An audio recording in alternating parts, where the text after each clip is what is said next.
Люди, уважаемые пациенты, реально люди, в народ, те, кто там были, это настоящие герои. Я хочу попросить прощения за то, что реально мы, изо всех наших коллег, мы действительно старались как могли, но мы не могли помочь всем. Нас просто, мы не могли помочь всем. Я хочу попросить прощения реально за всех.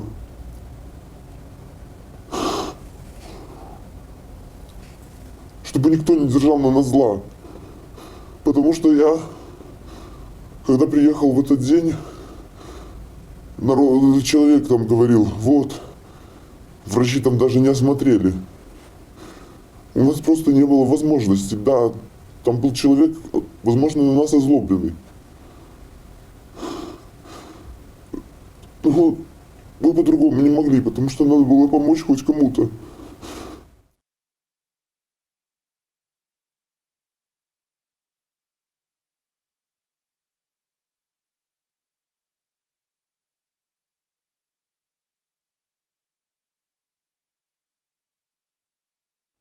Я видел кровь.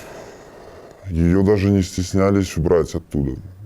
Но, как правило, все психологические травмы сочетались с тяжкими телесными повреждениями. Сверху донизу могу пойти. Это были побиты глаза, просто заплывшие, которых не было видно даже зрачков. То есть я, когда описывал одного из пациентов, я не мог даже описать, то есть сравнить величину зрачков, потому что просто одного глаза не было, он заплыл. Дальше спускаемся чуть ниже, был человек, у которого просто был раздроблен позвонок, практически. То есть там была просто какая-то щель и дикая боль у того человека была. Были люди с огромными гематомами на спине. Такое ощущение, как будто дубинками хотели выгравировать какие-то символы, там, как молнии или какие-то, Были просто травмы живота, такое ощущение, как вот там просто внутри месиво. Синяки были не такие, как, знаете, там, обычные, знаете, там, ударил руку и все. Там были просто черные огромные пятна почти на все тело.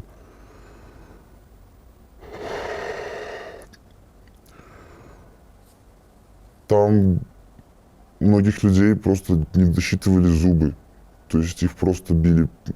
В общем, людей делили там на 4 группы. Так называемые их метили. Метили прямо по лицу, баллончиками с краской, как граффити рисуют. Значит, красный, желтый, черный и без цветов. Каждый маркер обозначал, не маркер, а цвет этого баллончика обозначал, я так понимаю, что он сотворил, скажем так, типа преступное. Вот. Как сильно он отстаивал свой голос, который у него украли. И от этого зависело, как он будет проходить так называемый коридор. Это как я понял. Желтые метки, эти люди могли покинуть Окрестино, и у них были меньшие травмы, чем у людей, у которых были красные метки. А те черные метки, сразу было видно, даже тем бригадам их просто не отдавали. Они что-то с ними делали, наверное, обезболивали или еще что-то там, и все. И они оставались на Окрестино. А потом произошел момент, когда приехали автозаки, и всех, кого скорая посчитала вместе с этим фельдшером. Опять-таки врачи шли против воли. Что они могут продержаться, их загрузили в автозаки, вот эти вот серые. И они ехали уже, как я понимаю, на Жодино, наверное. Этого я не знаю. Мы пытались помочь пациентам, сразу же предлагали родственникам. Наши машины, спасибо людям, волонтерам, которые набивали их едой. Их не кормили, многие говорили, по 2 суток. Без воды, без питья. И они просто даже не могли есть. Они не понимали, то есть они съели 2 печеньки и не понимали, что вот так вот может быть.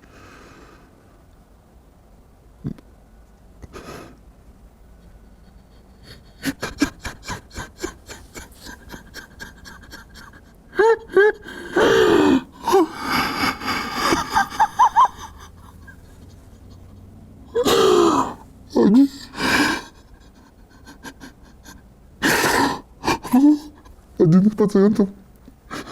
Просил даже не звонить своим близким. Он хотел, чтобы выложили, чтобы увидели сначала хотя бы в списках, что он вышел, потому что боялся, что, например, у его матери случится нервный срыв, инфаркт. То есть он сказал: доктор, я не буду брать телефон, я не буду звонить, потому что я боюсь за своих близких.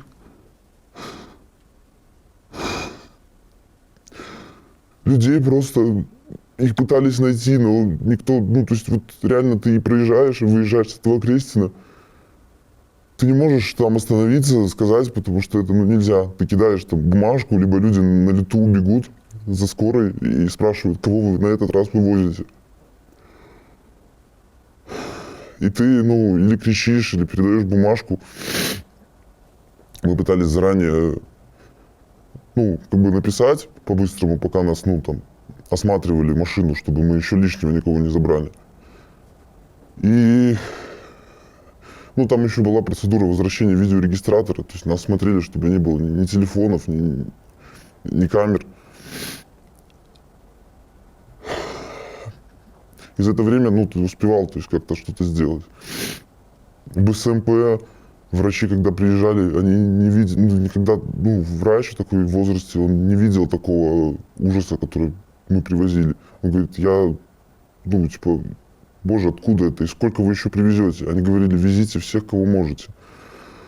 Насколько это возможно. Мы все понимаем, что они, ну, реально люди, все, которые мы привозили, они нуждались, ну, то есть просто довольно экстренной помощи.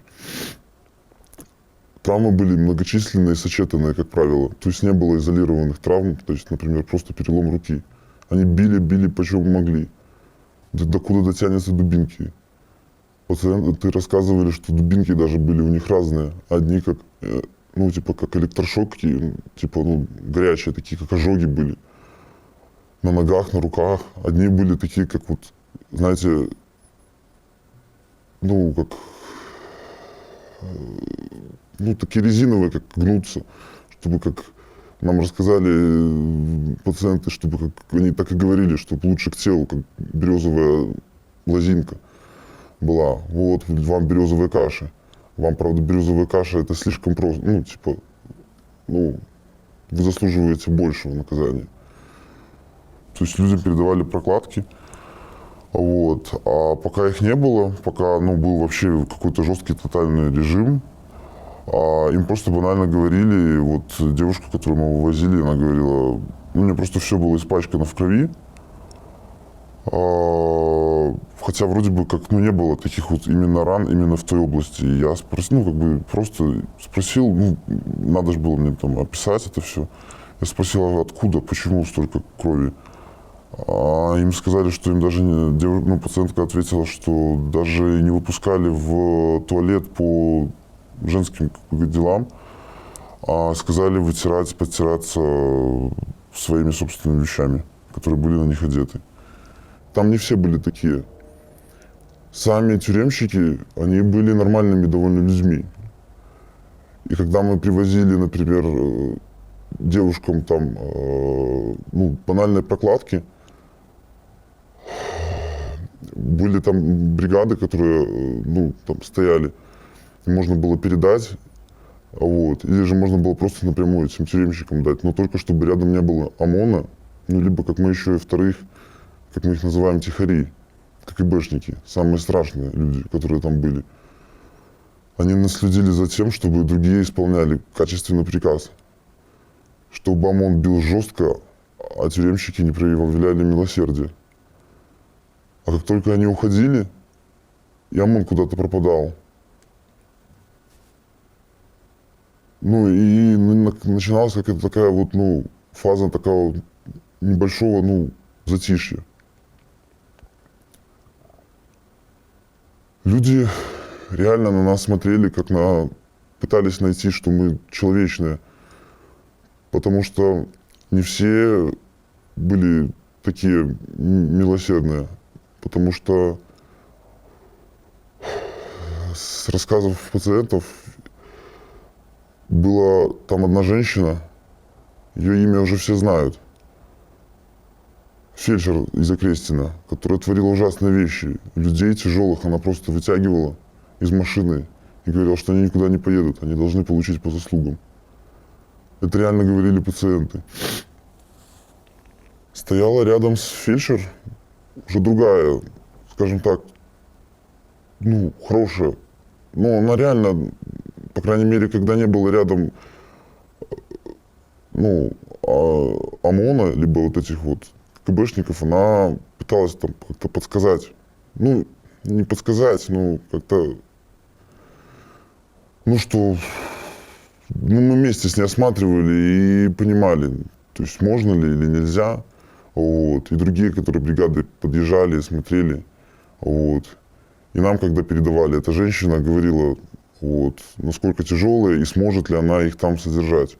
Реально понимала, сможет ли она их, ну, дальше, скажем так, сутки протянут они в камере или нет.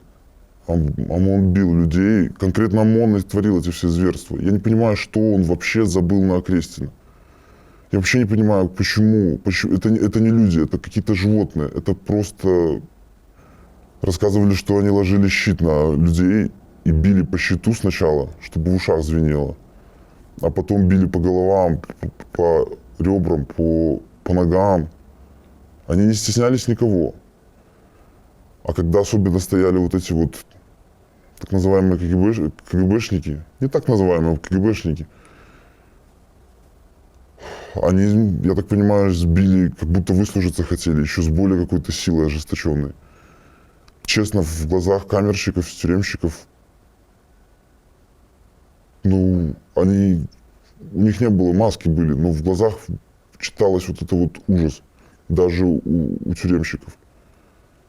Они, наверное, не видели такой жестокости за все свое время.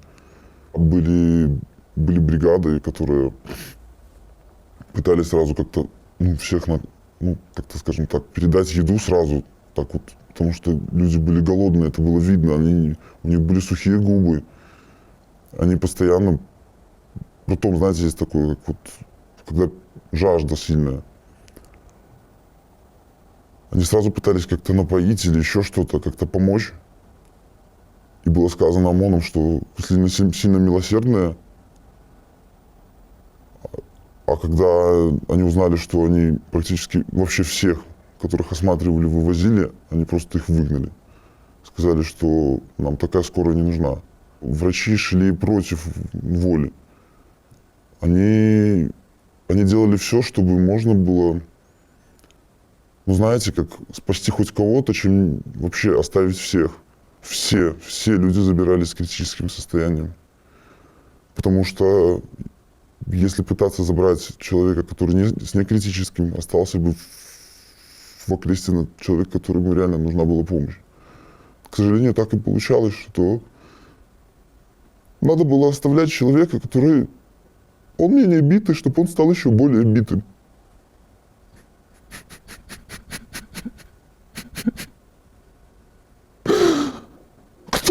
Кто им дал право? Кто нам, не получается, нас толкали на преступление? Всех нас, кто туда приезжал, толкали на преступление, чтобы вывозить, да, тяжелых надо, иначе они могли бы, наверное, там и не протянуть. Они иногда даже не ОМОН, а тюремщики боялись, что, ну, люди, и тот фельдшер, боялась, что люди могут не протянуть до завтра. Поэтому у людей, которые, ну, скажем так, с менее тяжкими телесными, их просто оставляли, так называемые, на добивание, наверное. Их сразу паковали и грузили в автозаки. Ну, кого-то вывозили, а кого-то дальше пихали, ну, по камерам, наверное. Уводили в центр или оставляли во дворе, лицом в стену. И, ну, держа за головой руки. Либо, наоборот, ставили на колени, чтобы они стояли. Ну, многие не могли говорить. Ну, по крайней мере, тяжелых, которых мы забирали. Люди глазами просили, чтобы их оттуда забрали. В глазах читался просто полный ужас. Я хотел бы просто, чтобы закончился этот зверский режим. И чтобы такого, как Окрестина, больше никогда не повторялось.